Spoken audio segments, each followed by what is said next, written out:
And my sister does a lot of my sister does a lot of my sister does a lot of writing in, like, I don't want to call it the mommy blog space, but she does a lot of writing about motherhood. And um, she works very closely with writers in that motherhood community. And I think one thing that's also severely lacking, and that a lot of her writer friends have started, not a lot of them, a few of her writer friends have started to write about, and there's been a lot of demand for it, is write about teenagers and adolescents. And so that's also like a really critical age where boys are kind of becoming men, but then they don't know how to become men, and they're underdeveloped, severely underdeveloped, like their brains are underdeveloped. Right.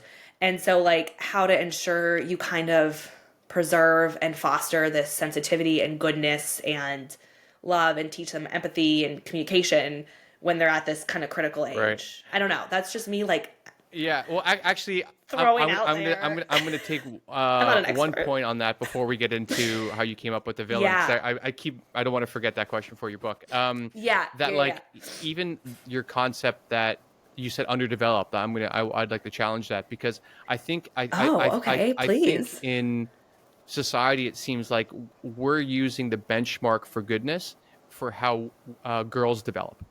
And so I would Okay. say that boys aren't necessarily underdeveloped; they're just developing differently. Like they're developing different skills at that time. Whereas we're Yes. using, like, the fact that if someone in a classroom is quiet and relaxed and following orders and things like that, which most girls are at a certain age, much before men, we're taking that Yeah. as the benchmark for goodness, and that's making all boys feel like they're underdeveloped, that they're not good enough, and it Yeah. starts this unacceptance, I'm not good enough as I am process super early. And you can tell Yeah. you're obviously very aware of these things, but this is just the way that we're looking at boys and girls.